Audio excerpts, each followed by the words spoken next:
this? Incredible! This is The Grove Podcast.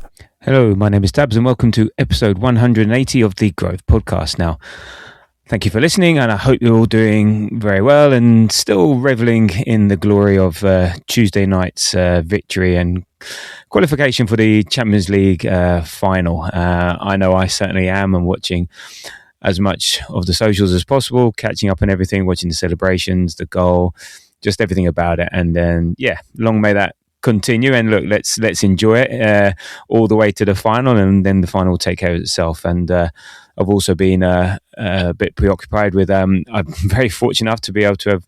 I've got a ticket, so got a ticket for the final. And already had accommodation and travel booked a while back just to, because the price gouging and the surge pricing, it's just gone absolutely ridiculous in terms of that. So if you didn't try and anticipate or get it in advance or do all the stuff around cancellations and maybe take a hit on some things, then it would be absolutely ridiculous. So I'm dead chuffed to have that all sorted and really excited about that. But that can wait. That's 2-3 weeks away, and until then we've got a league title to win, and that starts again. We have to refocus our minds on West Ham in the Premier League, away to West Ham on Sunday afternoon, late afternoon, early evening at 4:30, and that's where our attention needs to turn to now. The Champions League stuff is done, and that's great, and we can have that in our back pocket and give us a sense of excitement and joy. But it's now the next 3 games: West Ham, Burnley, and Palace to win a title is quite a simple equation. We've got 3 games, 3 wins, and the title's ours, and there's nothing Man City can do about it. So look, in today's pod, we're gonna we sort of done some pre-recorded stuff. So after the Atletico review, also Jamie and I recorded a West Ham preview, so I'm going to be launching into that. But then also I had a chat with West Ham fan and host of the Dad's Our Job YouTube channel, Adam Leatherbarrow. So keen West Ham fan, follower, knows the club inside and out, and so I had a chat with him to get the West Ham perspective on the game. So those two are lined up and will be coming up, and then I'll be back at the end just to say goodbye. But before we start that, and my usual reminder and an appreciation to those that have done this. So thank you for those that follow, like, subscribe, leave ratings, get in touch on the socials at the Grove AFC.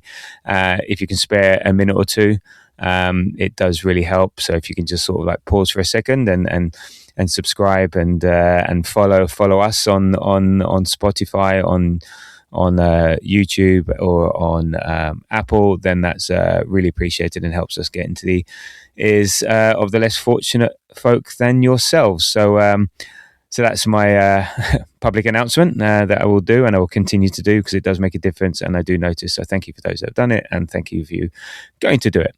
Okay, all that leaves me to say is that I'll hand over to myself and Jamie, then after that on to Adam, and I'll be back at the end.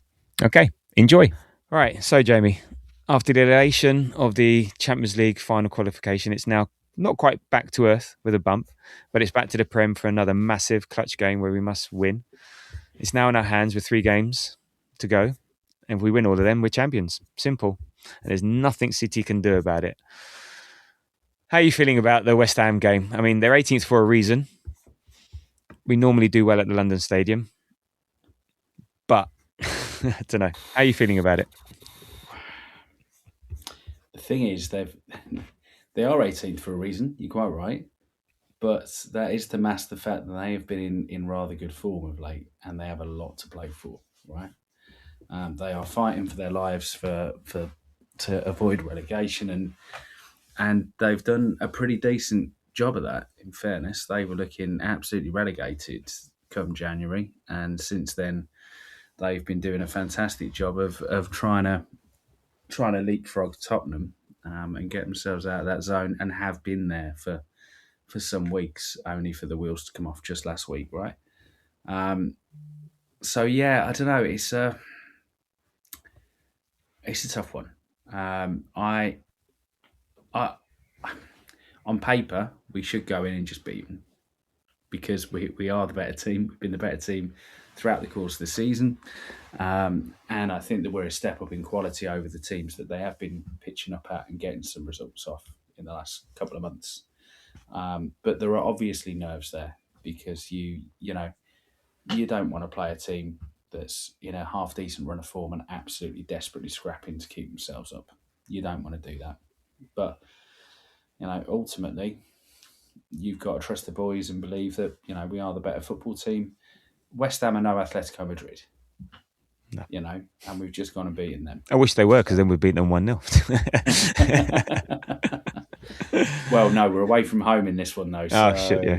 Okay, yeah. So, but they are no Atletico Madrid, and they are, to be honest, they're not even Newcastle. We went away at Newcastle. We've done the job with Newcastle this season because even though Newcastle have fallen on hard times at the moment, they're having their worst season they have for a few years, just like West Ham are. Newcastle are a step up on West Ham. All of the teams that we've recently kind of played and beaten, I would say West Ham are objectively the worst football team that we've had to turn up and try and beat. So, of course, you've got to feel like the boys are well equipped. They should go in and they should, really, they should be looking to do a bit of a routine 1-2-0 away win. How are you feeling, Tabs? We're top of the league by, well, who knows? It might be, City play Brentford on the Saturday. So then that will bring them back level in terms of games played. But we could be, 5 points top at the moment? We could be 2 points top. But we're still league leaders. And we're Champions League finalists. But come Sunday, I'm going to be bricking it. It's going to be the hardest game in the world. All of a sudden, this is West Ham, just because of the nerves and stuff like that. But I think we go into this, and I was going to ask you about this. What do you think the Atletico Madrid result or getting to Champions League final does for our mindset? Also, the City result against Everton, the Fulham game, what this does mindset? Because I think we go in with our chests puffed out. We're Champions League finalists. We're top of the league. We get looked at differently. We would get ref differently, and I think positively, type of thing. And all of a sudden, say, oh shit, these are top of the league. And maybe you have that bit of aura that just makes a bit of a difference. That that just that extra little bit of confidence the players have, and all the rest of it. So I'm personally, I'm bricking it, but I like you. They are 18th for a reason. We do well at the London Stadium. We score goals at the London Stadium. Freedom and determination, I reckon. Yeah. I reckon the boys look at this.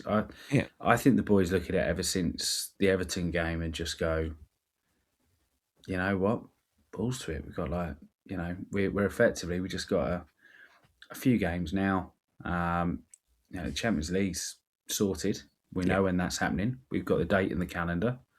There's nothing else needed there. There's no more midweek. For Mikel and the boys now, it's just work hard. We've even got a half decent deal on this week as well, right? We have the Tuesday game. Yeah. Wednesday, you let yourself come back down to earth today, and then you've got a good couple of days of prep for this one. And I think the boys will be sort of somewhat liberated and just like, right, we've just got to go out and just win every game now, and that's it. Just it's a simple thing. We're not looking at somebody else's score lines as long as we're winning our games. So and I just can't help but think 3 games feels like such a difference, doesn't it? And it's been hard. That we've been here several seasons. This is the first time that we can say that with only 3 games to go, it's in our hands, right? Mm-hmm. I think every season it's been, there's been 12, 13 games ahead. We've been top of the league, and you start counting down the games and you start looking at the fixtures, and we start doing our Excel fucking spreadsheets of who's going to beat who, and working out if we think that if City are going to get less points than fucking we are and all that, right? But realistically, this is this is really quite simple. I'm not interested in where City are going to drop points out the next few games. I'm not interested in where we might drop points over the last few games. I kind of wasn't from the moment that our City Arsenal game was over anyway. It's just a straight penalty shootout, and they've just lamped one against the post. So, this is a Good analogy. A collective of boys just to keep stepping up each game, look it straight down, and just fucking welly it, lads. Basically, you know what I mean? Yeah, no, I love that analogy. I think that's superb. The way to look about it, to look at it. Yeah, look, as I said in the last pod, that they've got to now play every 3 days. Every 3 days they play midweek and all the rest of it because they got the FA Cup final, they got the Bournemouth game that they have to play, they got the Crystal Palace game they got to play. And they're going to be, in theory, hopefully playing catch up all the time, and maybe more fatigued. We don't know how long Rodri's out. And how did you feel? Did you follow the game on Monday, the City result against Everton? And so how did you feel about that result? Well, not just the result, the way it panned out. 1-0 up, 3-1 down, come back to 3-3 in the manner they did. Yeah, how did you feel after that?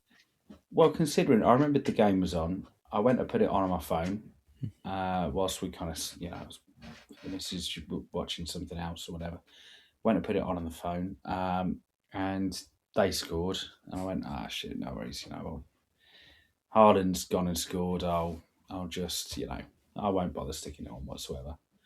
And I ignored it until it was 1-1, and then to see it go 2-1 so quickly was insane.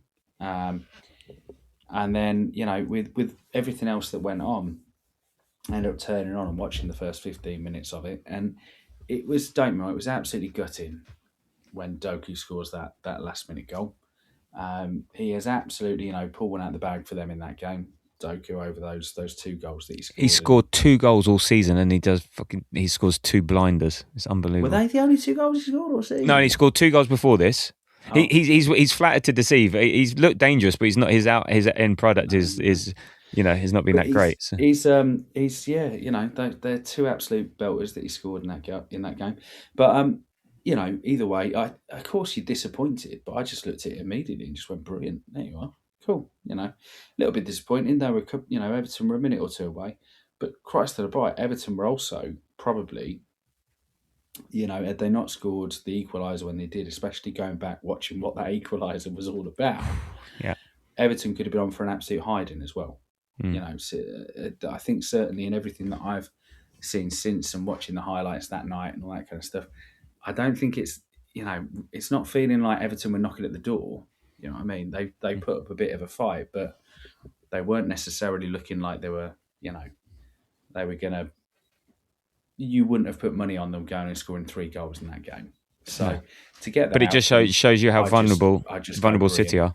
Let's move on, Yeah, but, I mean... So we've had those vulnerabilities.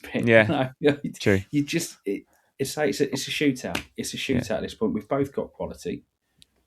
We're in the margins. We're in the tiny margins of difference in terms of quality, and it's a straight. Can you handle the pressure, and how do you look down the throat of every game? Yeah. No, I mean after that game, I was torn between the absolutely ecstatic about a great result, which we would have all taken beforehand. If someone said City are going to get a draw at Everton, we go, yes, right, take it. I think it's just a manner, 3-1 up, then they give away a stupid goal straight away from the kickoff. Like just yeah. And then like in the the 9th minute or 7 minutes of added time or whatever it was, get a blind of it, that blinder. Yeah, I was sort of then gutted for that equaliser. I just want as many safety nets as possible because it means we could have gone to West Ham, drawn, and still in our own hands. But again, I think we're a better team with clarity than the opposite, obscurity, shall we say, which isn't quite the right word, but you know what I mean. So, but we still can with the point now, right? I mean, we're in the position. But then it becomes goal difference. So goal then it's not in in our own hands as much. But I'd always say it's not in our own hands at this point. It's because it depends on what they do, but they've they've managed to not, turn over the goal difference yet, right? We're still, 4 goals ahead? Four goals better off. And I think three in terms of goals. We're 4 goals better off, I think, in terms of goal difference, but they're 3 goals better off in terms of goals scored. But no, it is in our own hands. We win our 3 games, we win the league. That's the beauty of this thing. So look, it's a fantastic. Everyone will take this. Alternatively, get 7 points and put about 13 past Burnley because they're shite. I'll do. Well, look, City still have to. Brentford at home. Brentford are vying for. They could even get Champions League if Aston Villa win the Europa League or whichever one it is. It goes down to 6 Champions League. Yeah. Okay, and that's and City's next 2 opponents are vying for that 6th spot. That's Brentford. Oh, no, they play Palace. Brentford and Bournemouth away for City, and Bournemouth are the form team of 2026. Ariola's last game, Iraola's last game at Bournemouth. Well, not easy. So they could be dropping more points. Brentford will give them trouble. There's potential for a draw there. So we could actually even win it against Burnley if they keep dropping points. But unlikely. But it could happen. But are you looking forward to anything particular about this game, or not looking forward to anything? I think I've covered what I'm not looking forward to be honest, with the general overall kind of feelings about the fact that they've got something to play for, and they're in a half reasonable bit of form. I think the main thing I'm not looking forward to is actually if we beat them, then we're giving a massive leg up to Tottenham as well. And I know you don't like talking about that, but no, I do. We have a relegation watch section, but arse, isn't it? You don't really. That's true, actually. Yeah. But I really. It's a real shame. No. It's just a real shame. You've got to do it, but it's a real shame. It's shut up. Who gives a fuck about that Tin Pot Club from Middlesex? If we good. No, actually good. If it's not for us, Tottenham, you're going down. So you owe us, and you're our bitches. Okay, that's the way to see it. Yeah. Okay. So all this. If we, we would love this game to be inconsequential. And here you go. Here's the 3 points, West Ham. But it's not. And great. What's worse than us sending them down is that they're indebted to us after what Son did against Man City two years ago. After them doing the Poznan, after them wanting to lose at home to City to stop us getting. So you're our bitches now. If we do this for you and you stay up because we took points off thing. And the other thing I was thinking about the other day, Tottenham staying up, that is 12 points in our favour every season. 6 points against them, and they take 6 points off City. So that's 12 points. We're losing at 12 points. I have talked about I would miss the NLD. Oh, fuck that. The life without an NLD seems a bit weird. It'd be funny enough for them to stay down. But if they were our bitches, then that is... That to me is fine. So there we go. So look, I'm looking forward to more of the same. Staying top, winning 2 games from glory. Not looking forward to West Ham fighting for their lives, and all the rest of it. And then hopefully Tottenham lose against Leeds. West Ham lose against us, and then it's a 2-game shootout to get relegated. Do you think if we win this, it's done? Burnley at home, Palace away. No, it's just not. It's just not, is it? Like the Burnley game, I can millions of people, hundreds of people will think it is. But if you don't beat Burnley, you are absolutely, you're nowhere near deserved of anything, have you? I mean, they have been atrocious, but. And Palace will be playing the kids, hopefully, because they'll have beaten Shakhtar Donetsk and they'll be in the final. Palace is the concern, right? Palace. No, but they won't. If they're in the final of their Conference League, then it's also it's the last home game for the manager. Yeah, it's the last home game probably for a couple of the players. Yeah, but they won't be playing because they all want to be playing in the Europa League. Or they will have played in Europa League. I don't know which way around it. Will they definitely not be playing, do you reckon, eh? Glasner, did not Glasner say against, who did they play at the weekend? I can't remember. It might have even been Bournemouth. Because this was Bournemouth's semi-final. Our semi-final is against Shakhtar. We'll see. Lots of people think it's done. I won't say it's done. I just can't out feel loud. That I mean, don't get me wrong. We are playing against 3 teams out of the bottom 5. Yeah, and we are not leaving London. No. we are either at home or we are in London. The whole thing adds up to say, absolutely, we should be good here. And especially given as well, in the case of West Ham, their home form is worse than their away form as well. So the fact that we're away actually should advantage us. As you said, historically, it has as well. That's the brilliance of them having such a shit home ground. It's that they don't actually play like the home team there. But I can't help but feel, no, it's just not. It's just not. And especially because, City's remaining fixtures, I know you talk about Brentford. Bournemouth away. We know they're not getting anything against Emery's Villa. Like, we know Emery's just going to bend over backwards for City. And there's Villa as well. Don't get me wrong, they've got the much harder fixture list. But just I don't really want to entertain it. I just want to go. Let's take it a game at a time. Game at a time. It is a penalty shootout. You don't start thinking. Tell you what, we score this one, we're going to be fine. You don't do that. You don't. It doesn't work that way. You have to. All right. In my head, it shifted as soon as that City game was over. It was just like, this is one by one, blow by blow, over a course of weeks. Now we'll see you blinks. Okay, fair enough. We'll come back to you after the game anyway. So, how do you think we're gonna line up? Because I think you alluded to, I can't remember this pod or last pod. Yeah, basically the Tuesday to Sunday. So it was. I think at a time you can. Exactly. You pick whatever team you want to keep playing. You pick whatever team you want to win this game with, right? You don't have to think about. This is the fantastic position we've got ourselves into now, because even after that, to Burnley then is Monday as well, isn't it? So that's 7-8 days or something like that. That's then like an 8 day. In fact, so the only. So do you play the same? Shortest turnaround we have is going to be Burnley to Palace, I think. It is. Yeah, it will be. Monday Monday to Palace Sunday. will be 5 days. 6 days. Yeah, 6 days. But no, I think I'm looking at it and thinking. To be honest, at the moment, Same 11. Maybe Hincapié in for Calafiori. I don't think Calafiori was the most successful, and I've been asking for him to be in the lineup. Right, I love Calafiori, but I don't think he was the most successful in the last game. And, do you have an opportunity to bring in somebody maybe for Benny White? Do you have to, though? Because you're not asking him to play. Again, the way that we've looked at resting players a lot of the time, or players being worn down or anything like that, has been with the context of playing twice a week. If we're not doing that, there's no need. Let's just... Surely we take the same team that turned over Fulham and Atletico, and we put them out there on the pitch again. Okay. Yeah, I don't. All this season, trying to predict a lineup based on fitness, based on this, that, and the other. Don't know.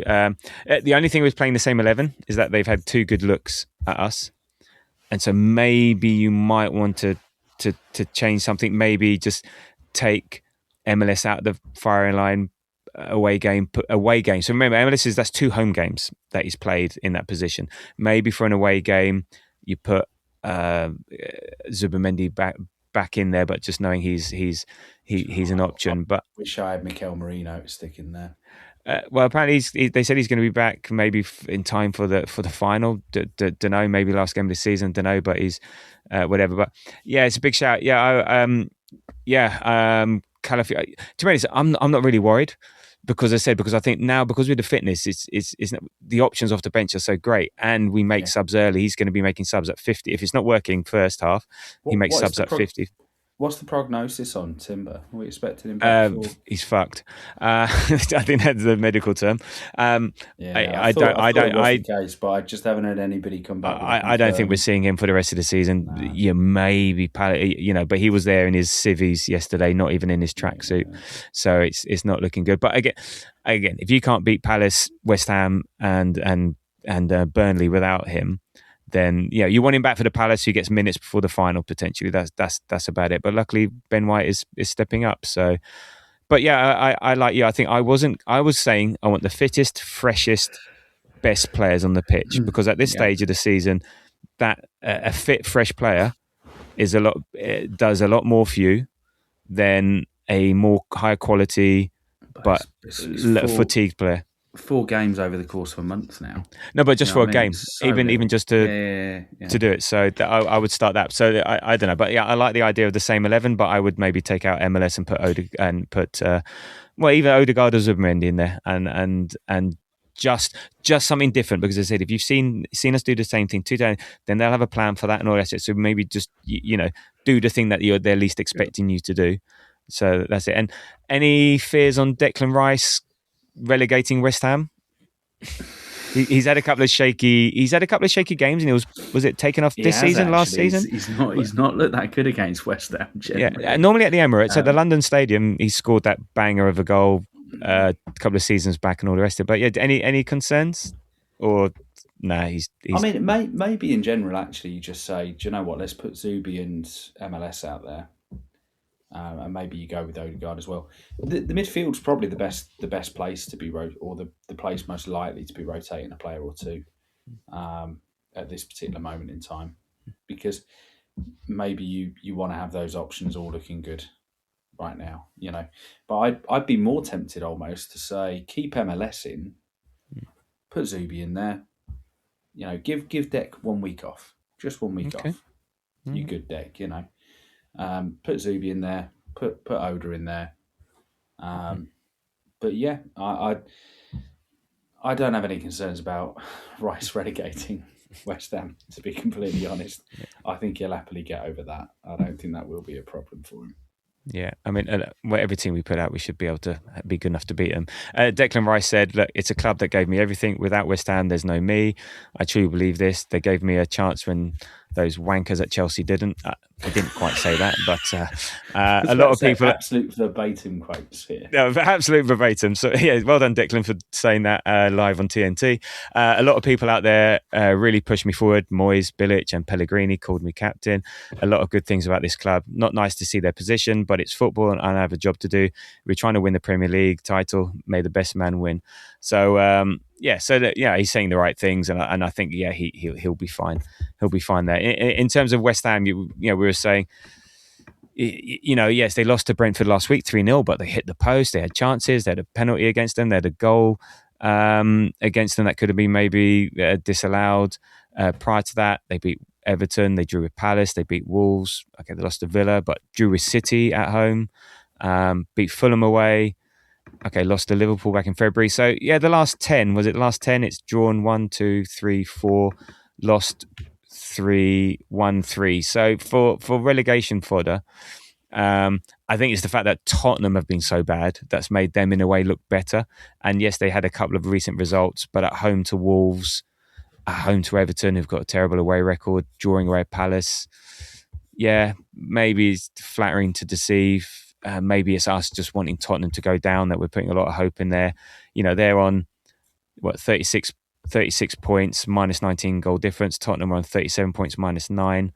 Look, if they both lose, then it's a two game shootout. Look, Forest and Leeds look safe.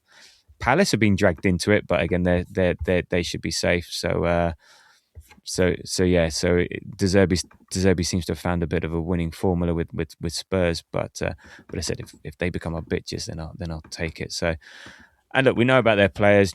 Bowen can be dangerous. Callum Wilson just can be one of those annoying, niggly person in the right time, right place. Somerville can be half decent. So. But here's some statistics that will help you be positive. We've scored 19 goals in our last 5 Premier League visits to West Ham. We are also ranked first away from home this season. And West Ham have won just one of 14 Premier League home games against Arsenal. So it's all pointing to one direction. And what direction is that? What's your score? I'm going to have a bit of 2-0. Bit of 2-0. So West to Arsenal. You imagine, and everyone's going to be torn, but we're in the Champions League final. Oh fuck, we've just lost to West Ham, but we're in the Champions League final. It's like everyone's just going to we know exactly what the outcry. All the told you so merchants are going to be. Oh my God, I'm going to explode because I have no idea what feelings I should be having. But there we go. Yeah, no, I'm going for 3-1. High scoring games there. Yeah, there was that batshit crazy one. It was like 4-2 at half time, after being 2-0 up. But prior to that, we won 6-0. They beat us last year away, but that was during our silly period of no players and fighting for Champions League. And earlier this year, we beat them very comfortably 2-0. So yeah, I'm going to go 3-1. So there we go. So look, we're also going to have a section, as I said, with Adam Leatherbarrow from the Dad's Our Job podcast, West Ham fan, to give the insider's point of view. So over to you, Adam. Right. Hello, Adam. How are you doing? You all right, Tabs? How's things going? Long time no speak. No, indeed. Well, from a footballing perspective, yeah, it's. I think we're on different ends of the spectrum. So for me, it's been a pretty good week, shall we say? And yeah, things are going from that perspective in life. Yeah, same stuff, different day, but all's good. So yeah, how things with you, and how things from you from a West Ham perspective? It's always an entertaining day being a West Ham fan. I'm not going to lie. If we're not getting last minute winners against Leeds or last minute equalisers against Leeds in the FA Cup, we're losing to Villa away, or if we're not getting a last minute winner against Everton, our ball director leaves in the week. So there's always something going on at West Ham, which is pretty much the circus that it doesn't intend to be. So.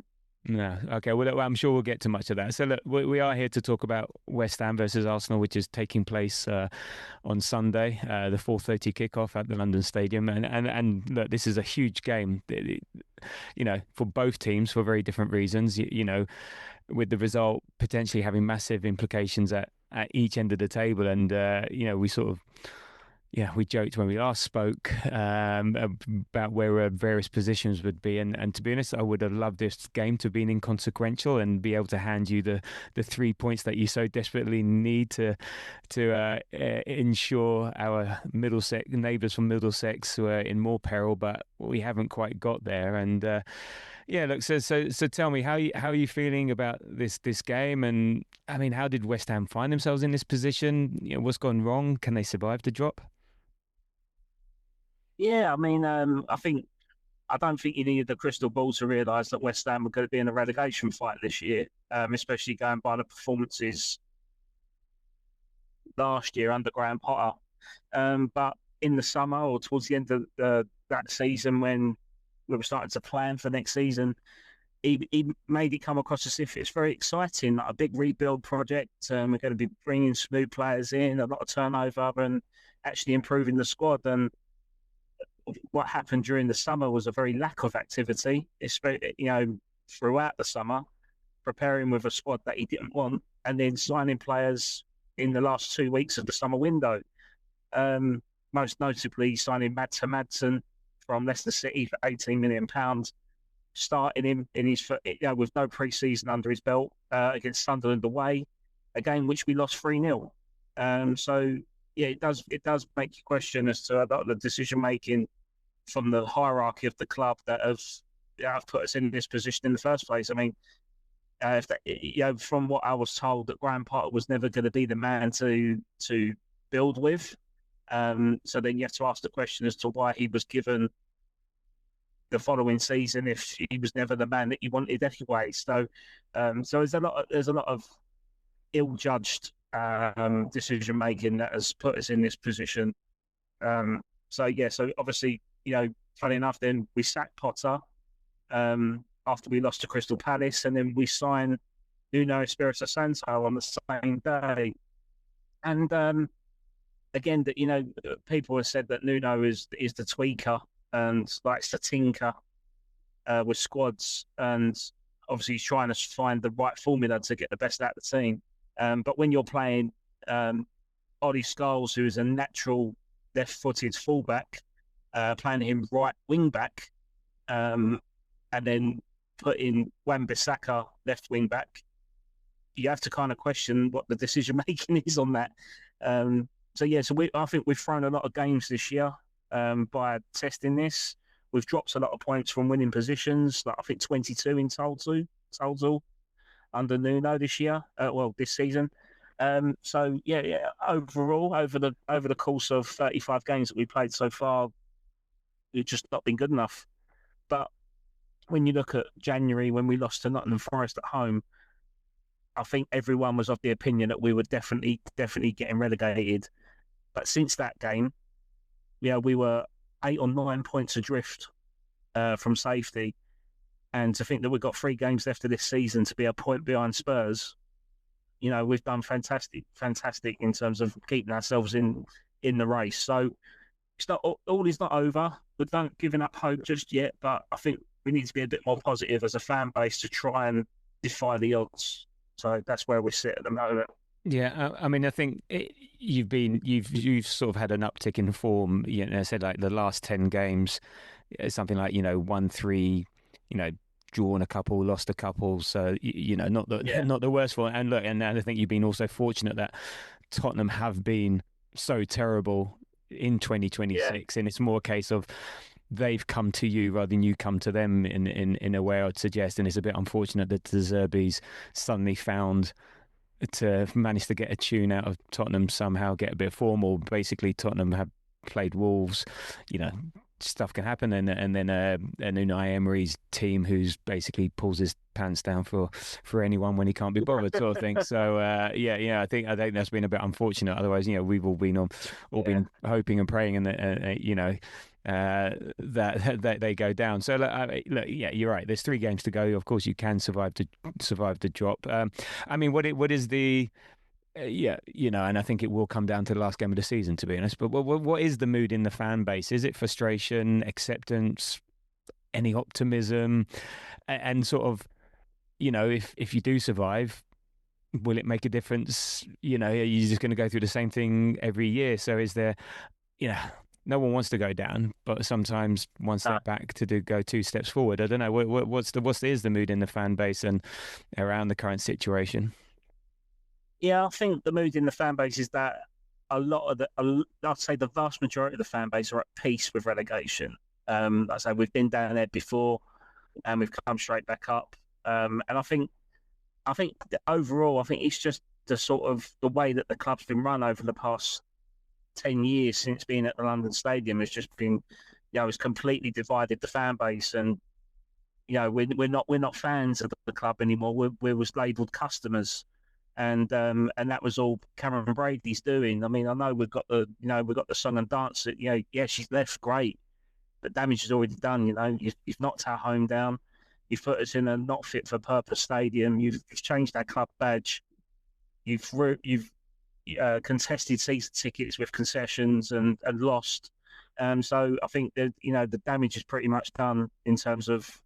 I think a lot of the fans want us to get relegated, because it's a foot out the door for David Sullivan. So, but for me personally, I don't want to get relegated. I mean, I want to be in the top tier, and if we're going to have to rebuild and clear the decks, I'd rather do it at the top level. And if Everton can do it in terms of them staying up and then clearing their decks and having the Premier League lure to attract a better quality of player, then I'd rather be in that position and let's try and survive again.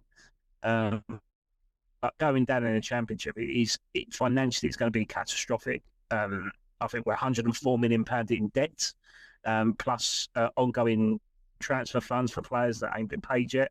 So it's if we go down, there's going to be a significant overhaul. You can guarantee. I think even if we stayed up, Somerville and Fernandes are pretty much going anyway from word within the club. And Mavropanos, who is in the contract negotiations at the moment, has surprisingly been touted for a move for Borussia Dortmund for £30 million. So, but given his recent performances, I mean, that kind of works. But I think ideally you want to try and keep those players that we've got the best out of. But it's a relegation. Ideally, want to try and avoid. But we've got to win our games, and unfortunately, there's something that we haven't been doing of late. Not consistently. And talking to Mavropanos, we've all been joking that he's got, with what he's been doing so far in terms of the goal against City and potentially helping relegate Tottenham, he had a spot on the bus for the parade if it comes to that. So that was the joke amongst Arsenal fans. And before we get to the game itself, we'll just finish off on the topic about the club. So ding dong, the witch is dead, as they say, with Cannon Brady leaving and Gold's gone. So that's two of the three. I mean, there has been this ongoing saga, so we've just left with Sullivan. I mean, what is happening on that regard? Is he going to be bought out? Is he just hanging on for dear life? Because you look at clubs, and these must be your reference points, and smaller clubs, Brentford, Bournemouth, Brighton, and look, they could potentially be Champions League position. Villa win the Europa League. 6th place is a Champions League spot, and then suddenly you've got one of those clubs playing Champions League, and they must be the sort of like the benchmark, or saying, look, look what they can do on a smaller budget, smaller stadium, smaller facilities. If you're just well run, look what can happen. If you smart management, smart recruitment, look what can happen. So what is happening in that regard? Yeah, I think at the moment, since Karen Brady's departure, within days, it was rumoured that Daniel Kretinsky is going to acquire some of the family Gold's estate to get up to 40% of the shares in the club. But there's us thinking, right, that means that's the first step out for David Sullivan. No, David Sullivan also wants shares to get up to 40% as well. So we're looking at joint ownership or co-ownership of Daniel Kretinsky and David Sullivan, both acquiring 80%, and then 20% will be Vanessa Gold, Trip Smith, Terry Brown, funny enough, who's still there, the former chairman, and other minority shares. But I think, when you talk about ongoing sagas, I mean, there's this unnamed Premier League chief or chairman that's currently under investigation for sexual assault charges. Whether that has any relevance to West Ham remains to be unseen. But I would keep a close eye on that in terms of what progresses from those sort of charges, because that could lead some sort of change at the club if the football regulator gets involved. So, yeah, I mean, it's up in the air in terms of where we are as a club and who wants us. But I think if we stay up, then it was rumoured that Amanda Stavey was putting a consortium together to purchase all of the club. So, but that's dependent on us staying up. But if we go down, you can pretty much see that David Sullivan is probably 1 foot out of the door and holding on to dear life to try and keep hold of it. Because I think what he wants to do is pass the club on to his sons. And again, it's not, we're going from one extreme to the other. We're going to have a 75-year-old porn baron that's going to gift it to his 2 kids that are both under 30. So he kind of questioned, we're going to be run by kids effectively. So yeah, it's not a good place at the moment in terms of where we are as a club, but hopefully it can resolve itself in the coming year or so. Okay, yeah, no, it doesn't sound particularly great. But look, moving on to more immediate matters. As I said, this Sunday, with the game coming up, I said very big for both teams. Absolutely, sort of pivotal for both our seasons. With 3 to play. How do you expect West Ham to approach this game, against Arsenal? Sit deep, press high, try to disrupt the rhythm. I mean, how do you think West Ham will approach it? And what do you think they'll think Arsenal's weaknesses are that they can exploit? How will they trouble Arsenal? Yeah, well, how can West Ham trouble Arsenal? I think that's rhetorical, isn't it? At the moment, I think for me, I think we've got nothing to lose now. We would be in a much better position if we got a result against Brentford, but we're not. Spurs picked up a result, so now we're kind of chasing the pack again from what we'll be doing all season. So I think we've just got to go, no fear, gung ho, attack. We have to barricade and keep knocking on the door for chances. But with that, becomes an opening for Arsenal's attack to come in and literally capitalise far more successfully than what we would ever do in terms of banging on the door. But and sadly, I just don't think we've got the how can I put it, the ability to do it for an entire 90 minutes. I mean, we could probably do it for half hour if we do that barrage, but knowing Nuno, he's pretty much defensively minded, and even like the Everton game that we won, 60 minutes in the game or 65 minutes in the game, we're 1-0 up, and we keep putting chances in, but then what he does, he takes off our attacking threat and starts to shut up shop in the middle of the field and starts to control it. And all we done was just open ourselves up to counter attacks, and Everton ended up getting an equaliser. If it wasn't for Callum Wilson being on the field in the last 5 minutes, I think we would have drew that game. But I think he got lucky. Callum Wilson has not been Nuno's favourite player to be playing this season. He doesn't suit his style of play, but he's got us out of jail quite a few times reluctantly under Nuno. So, in terms of weaknesses, I don't really know about Arsenal's weaknesses. I mean, maybe you might be able to elaborate on that, but I think, like I say, probably the obvious one for us would be to alienate Declan Rice. Mm-hmm. How can we make the occasion overwhelm him and put pressure on him to make mistakes? But sadly, Declan Rice is the best number 6 in the world. So how can you kind of infiltrate that? I mean, he's the heartbeat of Arsenal at the minute in terms of the build-up play from deep. But I think if we could try and make the occasion too much for him, then maybe that could be our way into the game. Yeah, no, it's interesting, and I think after the Champions League semi-final game, they did ask him about West Ham, and he sort of alluded to that, like, loves the club, gave him his opportunity, had a good dig at Chelsea at the same time, and he's got full respect for them. But I think he ended up saying, look, got a job to do. He hates the fact that they're in this position, but he's got a job to do. And I think he's actually been more emotional at the Emirates. So he actually got taken off early. I don't think, was it this season or the last season? He got taken off like very early on in the second half in one game. He just didn't seem himself. I think at the London Stadium, the last 2 times he played, like he's in his first game back, he scored that ridiculous goal from distance, and I think at the London Stadium he's been all right. And look, he's been given dogs abuse, but he's man enough to take that and all the rest of it. So in terms of Arsenal weaknesses, and it's funny what you talk about in terms of how Nuno plays. I mean, one weakness is technically we are the better team, and we got the better players. So it's not about ability.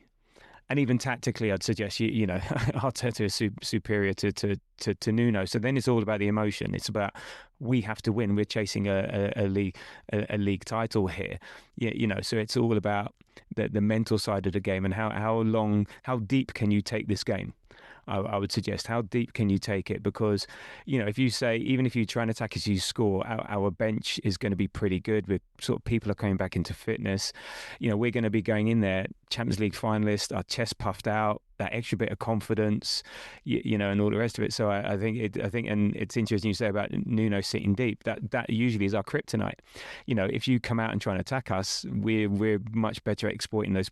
And you attack us with quality, we're better at exploiting those spaces. Whereas if you sit deep, nullify us, and try and get a goal off a set piece, try and find something. If you try and play us, we'll outplay you. In theory, anything can happen in a game. But if you talk, 9 times out of 10 or whatever, we would outplay you. So I'd suggest is take it as deep as you can, frustrate as much as possible, and play on the mental side of things. The only side is that you're just as mentally, and I was going to how mentally strong are West Ham? So, for instance, if they were to go 1-0 down or even 2-0 down, is it a case of, we're done now, so that we haven't got the fight in us? Because some teams, once that happens, or is they okay? No, we're 1-0 down, we can still get this back. How are West Ham mentally at this moment in time?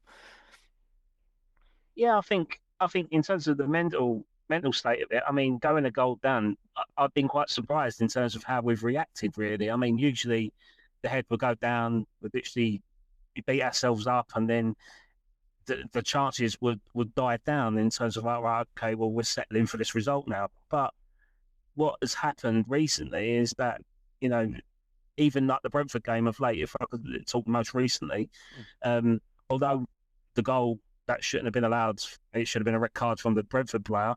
Although we conceded that, I think we was attacking straight away. So we had 2 chances that hit the post from Castellanos, and then we had a goal ruled offside, and that's what happened in the next 5 minutes. So we definitely put the pressure immediately back on if a goal goes down.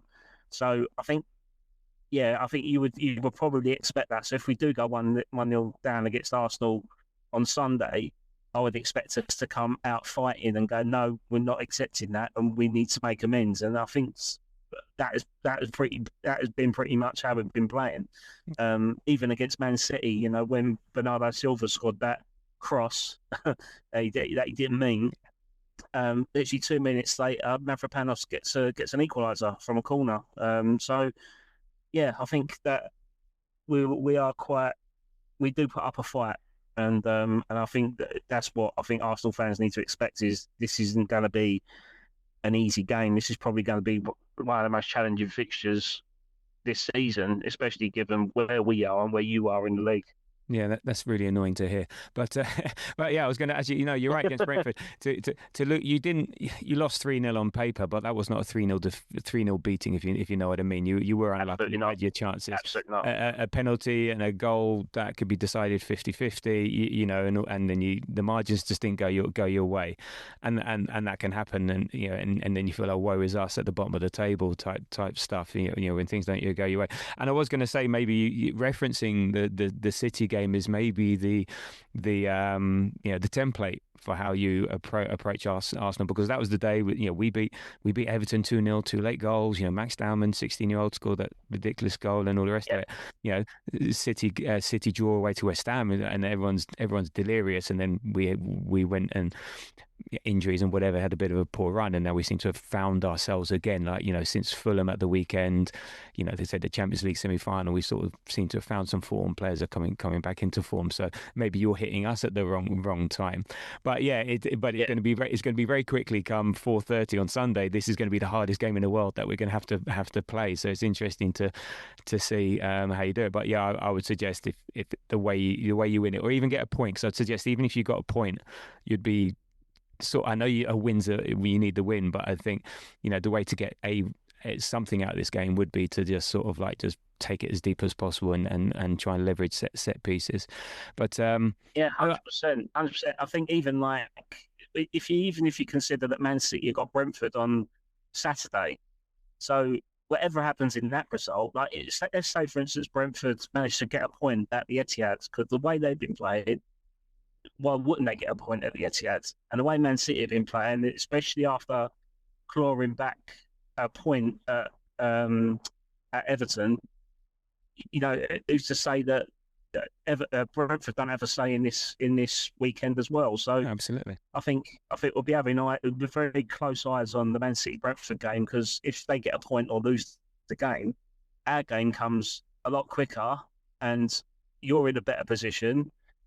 You could probably go, we could probably get Tottenham relegated here.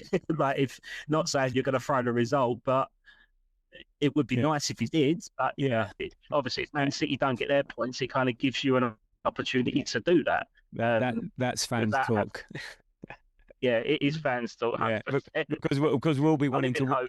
We'll be wanting to win the league at home to Burnley. That's what we'll be looking for, because if they drop points, then we don't want to be doing it away to Palace. But look, that's a bit fanciful and unlikely to happen. But anyway, let's just see. But also, I think maybe your response to the Brentford game, shall we say? Okay, my point is going to be, what's it like at the London Stadium from a fan base?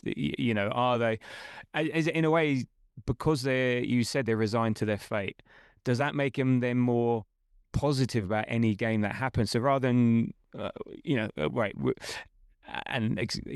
than fighting the fact that we're no good, and look, I'm not. This is not how I'm describing you, but I'm just saying how the mentally is. Rather than fighting the fact of where they are, what we're here, we're no good, with this, with that, and the other. The fact that maybe fans has already accepted that, does that actually create a better atmosphere and more fighting atmosphere to say, well, maybe something might happen, and maybe, hey, we go 1-0 down, no, we're going to get behind the team, rather than they go 1-0 down or the game's not going your way, and then the crowd leave and everyone's booing and all that stuff. Do you think there's that funny sort of switch in mentality of the fans, which means playing at home isn't as bad as it has been in the past, and whereas playing away is sometimes easier? Yeah, I think you've hit the nail on the head, mate. Really, is that I think our home form has been quite formidable of recently. I mean, we're unbeaten in the last 6 games at London Stadium, so that gives you any more comfort, but it's starting to become a bit of a fortress in terms of the fans, because, like West Ham fans really, really turn up when the club needs them, or the players need them, not the club, and the atmosphere has been different, very much different. Even our away fans have been rocking. But there's a lot going on in the stadium, in the terraces, because, we've got the BS out protests every 15 minutes, holding the red cards up. The black balloons being flown about. Apparently there's a rumour that for the Leeds game there's going to be a load of clown noses to represent the circus state of the club. So there's a lot of things going on, and from Hammers United and Ironworks Alliance. So the vibe at the minute is pretty good. Even though we're in a relegation fight, I think even if we were relegated, the atmosphere will still be good on the last day of the season. So yeah, I wouldn't say that relegation has a negative impact on us at the moment. Yeah, you've sort of gone past that arc. You're now on the other side of it. Sort of. Yeah. Is it the 5 whatever? How many 7 stages or 5 stages of death, and now you're in acceptance? But yeah, no. You said your form, was it like, back from February the 10th, 1-1 against United, 0-0 against Bournemouth, who are the form team this year, 1-1 against City, 4-0 against Wolves, and then 2-1 against Everton. So yeah, that's a pretty good run of form, and that's like what you need to hit if you're trying to stave off relegation. But so let's see. So just before we close out, as we're sort of running out of time on this.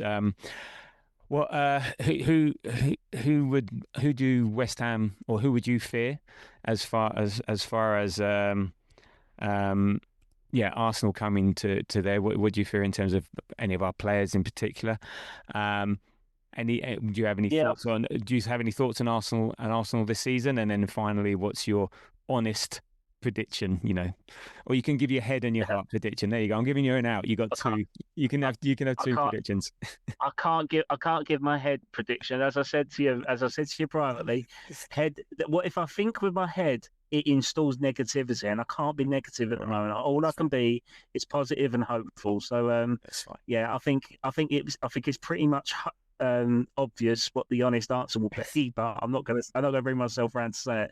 Fine. But what I fear for in Arsenal at the minute, I mean, Saka usually turns up against us. There's always that comparison of Saka v Bowen, and I think I'm not one of those that believe Bowen is better than Saka. I don't. They're both individual players and both good options for England. There's no harm in that. But yeah, I think Saka is one that I'm wary of, because he tends to get involved in the goals. I think Odegaard, if he's on his day, I think he can be instrumental to any play that happens. And I think, again, if like keeping Declan quiet, if we can keep Odegaard quiet, I think that will probably be in good stead. Because again, he's there, he's your leader, he's your captain, and if he's not having a good game, then it does reflect within the squad. David Raya as well. I think he's another one that can really, really prevent the goals that we need. Really, I mean, Castellanos now is seen. Well, the interesting thing about Castellanos with us is that he runs the defensive line really well, and he's always that marginally offside kind of call. I mean, next season, if we stay up, you could predict him scoring about 20 goals, because he will beat that back line. He's got a really good awareness of it. But yeah, I think David Raya is going to be the one that's going to potentially stop us the most out of all of them. But prediction time. You don't have to. Our prediction time. My head says we'll lose the game. I can't really confirm a result on it. No. but it'll be narrow, I think. But I think if my heart says we have to believe, we have to turn up, I've got nothing to lose. We've got to put ourselves in contention for survival because we don't want Spurs to stay up, and that is our motivation. So Nobody wants that. Nobody wants that. So to keep the country proud, I think we'll probably snatch it 1-0, and I think it'll be something like Pablo scoring, someone that has been very, very under a lot of criticism with the fan base because he's a goal scorer that hasn't scored, but his work ethic has been fantastic. And I'm a big Pablo fan, and hopefully this is the type of occasion where the tide starts to turn for him. So I'm hoping for that. But yeah, that's my opinion on it. Okay. Well, yeah. I won't share my prediction really, but no, share it. Look. On paper, we should be winning this. The emotional aspect, but I think the lift that we've had, I think we're riding a high now, and I think we're just going to continue that. And I just think we've got options from the bench, we've got options to start with, and stuff, and we should be too strong. So if we can get over the emotional side of things, we should be too strong. And I think I said 2-1, 3-1 in these sort of that's in when I was talking with Jamie sort of on our. As part of this podcast, so yeah, that's where I am. Look, we're in the same position. Well, we have to win this. I mean, like the City, I'm not expecting anything from City versus Brentford, even though Brentford are challenging for Champions League spots, and they're not an easy team, and I'm not expecting anything. The fact that City drew rather than lost to Everton, took the draw out of the equation, and us still being in our own hand. So we've got 3 games to win the league. If we're, again, this is no disrespect to you, but if we can't beat the team in 18th. In 16th, so yourself and Burnley in 19th. If we can't beat you, Burnley and Palace to win the league, then something's not right. So if you were to give yourself a run of fixtures to win the league, you'd think, yeah, that's pretty sweet. So but this is the difficult one of the lot. Because you are fighting for it. Burnley are down, Palace we've got different things to focus on. So this is I don't think anyone's taking for this for granted. We just got to go in and do our job. From an Arsenal perspective, just do your job. And if we do our job, and unfortunately, our job is of a higher standard than West Ham. So there's a reason where we are where we are and where you are. And I said it's not disrespectful. It's just where the two clubs are. You've always been giving us a good game. I mean, last season you predicted it correct, where you'd win 1-0 at the Emirates. This year, earlier this season, I think it was 2-0 at the Emirates, but I don't think it was the sort of the easiest of games. So there's always a game to be had, and it's just about doing our jobs. So let's just see. Also, I think if we do end up winning, I'm just saying, don't take it so hard, because bear in mind all these Spurs fans have been buying Airbnbs in Budapest to ramp up your thing. I mean, what karma could? Yeah, this is the best sort of karma for Spurs fans. Try and piss on your parade by getting them relegated. I think that would be perfect, wouldn't it? So, if you take a loss to have the eventuality of Spurs getting relegated, I think, I would 100% take the loss if it meant Spurs getting relegated and we still won the league. It's the fact that the winning the league is in the balance again if we lose. So that fine. And I'm happy to have Spurs as our little bitches, because if we've kept them up, then they are bitches. Okay, Imagine having a St Tottering's Day season. Like every day, every fixture would be a St Tottering's Day parade. I'm sold on their relegation, but not at the expense of our title. So I'm sorry, Adam. I wish it was under different circumstances. I wish they hadn't beaten Villa. I wish they hadn't beaten Wolves. I wish we had done something against Bournemouth. I wish this game was inconsequential. That's what I was wishing for. Unfortunately, it doesn't work like that. So we're just going to take it on the chin either way. But there we go. But look, okay. Anyway, time running out on the Zoom call. So look, thank you, Adam, as always, for joining me and for your thoughts and your eloquence, and really interesting to see and hear about the club, and look, I do wish you all the very best. I do hope you stay up, but just not as a result of the result on Sunday. Yeah, there should still be Brentford fans and for Saturday, and then hope and then see what happens on Sunday. Indeed. So thank you very much. Appreciate it. Okay. No worries, mate. Thank you. Take care. Bye bye. Okay, so thank you, Jamie, and thank you, Adam, for your inputs and insights and thoughts on the game. And not much else to say other than we'll be back with a pod after the West Ham game, likely to be late Sunday, if not sometime on Monday. And if you can leave us a like, a subscribe, a follow at the Grove AFC on the various YouTube, the Apple, Spotify, Insta, TikTok, Threads, X, Blue Sky, all of that. Give us a like, give us a follow, give us a subscribe, get in touch.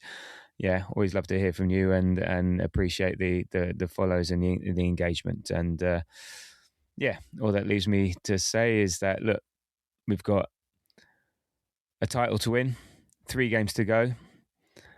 It's in our hands. It starts Sunday again, West Ham. 3 points is a must, and we win that, and it's within touching distance. But as Arteta's saying, as everyone's saying, one game at a time. So thank you very much, and until the next time, come on you Gunners.